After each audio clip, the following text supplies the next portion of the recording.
Hello guys, welcome back to my channel. നമുക്കൊന്നൊരു easy പാൽക്കപ്പ recipe നോക്കിയാലോ? എൻ്റെ ഫേവറേറ്റ്. അപ്പോൾ നമുക്കൊന്ന് ട്രൈ ചെയ്ത് നോക്കാം കേട്ടോ.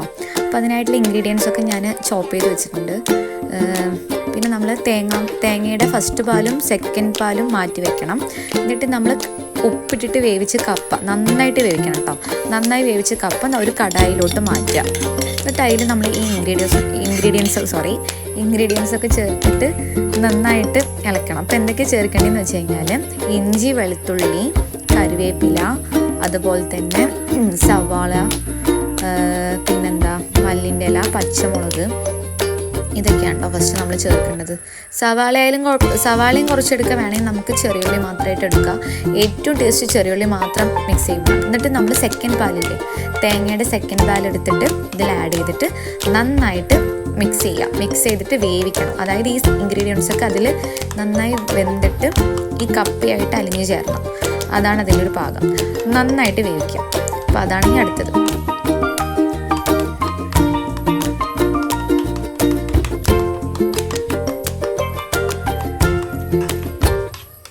പിന്നെ ഇത് എപ്പോഴും നമ്മൾ ഇളക്കിക്കൊണ്ടേയിരിക്കണം കേട്ടോ.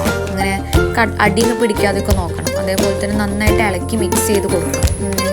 ഏറ്റവും നല്ലത് നമ്മൾ അടുപ്പിൽ ചെയ്യുന്ന ഏറ്റവും ടേസ്റ്റ്. ഞാനിന്നിപ്പോൾ ഗ്യാസിലാണ് ചെയ്ത്.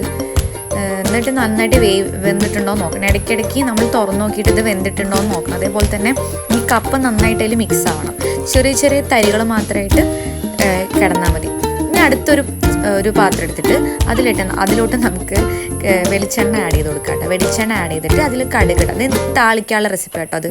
എന്നിട്ട് കടുക് നന്നായിട്ട് പൊട്ടി വരുന്ന സമയത്ത് നമ്മൾ അതിലോട്ട് എന്ത് ചെയ്യണം എന്നറിയോ, ബാക്കിയുള്ള ഇൻഗ്രീഡിയൻസ് ചേർക്കണം. അതിൻ്റെ മുന്നേയിട്ട് നമ്മൾ എന്ത് ചെയ്യണം എന്നറിയോ, ഈ ഫസ്റ്റ് പ്രിപ്പയർ ചെയ്ത് വെച്ച് കപ്പ റെസിപ്പി ഉണ്ടല്ലോ, അതിലോട്ട് ഒന്നാം പാലും കൂടി ആഡ് ചെയ്ത് വെക്കണം, ഗ്യാസ് ഓഫ് ചെയ്തിട്ട്. എന്നിട്ടാണ് താളിക്കേണ്ടത് കേട്ടോ. താളിക്കാനുള്ളത് നമ്മൾ വെളിച്ചെണ്ണ, അതുപോലെ തന്നെ കടുക്, ഉണക്കമുളക്, ചെറിയ ഉള്ളി, കറിവേപ്പില, ഇതെല്ലാം ഇട്ടിട്ട് നന്നായിട്ട് താളിച്ചിട്ട് മാറ്റി വയ്ക്കുക. എന്നിട്ട് നമ്മളിപ്പോൾ കപ്പൻ്റെ മിക്സ് വെച്ചിട്ടുണ്ടല്ലോ, ആ കപ്പയുടെ മിക്സിലോട്ട് ഒന്നാം പാല് ചേർത്ത് കൊടുത്തിട്ടുണ്ടല്ലോ, ഒന്നാം പാലും ചേർത്തിട്ട് ഒന്ന് ഇളക്കി കൊടുത്തിട്ട് അതിലോട്ട് നമ്മൾ മല്ലിൻ്റെ ഇല ഉണ്ടല്ലോ, മല്ലിൻ്റെ ഇല മുകളിലൂടെ തൂവി കൊടുക്കും. എന്നിട്ട് നന്നായിട്ട് ഇളക്കണം കേട്ടോ. മല്ലിൻ്റെ ഇല ഓപ്ഷനിലാണ്, വേണമെന്നുണ്ടെങ്കിൽ മാത്രം ചേർത്താൽ മതി. എന്നിട്ട് നല്ല താളിച്ചിട്ട് ആ സാധനം താളിപ്പുണ്ടല്ലോ, അത് നമ്മൾ ഈ കപ്പയിലോട്ട് മിക്സ് ചെയ്ത് കൊടുക്കുക. എന്നിട്ട് നന്നായിട്ട് ഇളക്കി കൊടുക്കുക. നന്നായിട്ട് മിക്സ് ചെയ്ത് കൊടുക്കുക. കാണാൻ തന്നെ നല്ല ഭംഗിയാട്ടോ. നല്ല വൈറ്റ് ആൻഡ് കളർ കോമ്പിനേഷൻസ് ആണ്. അപ്പോൾ ഒന്ന് ട്രൈ ചെയ്ത് നോക്കൂ.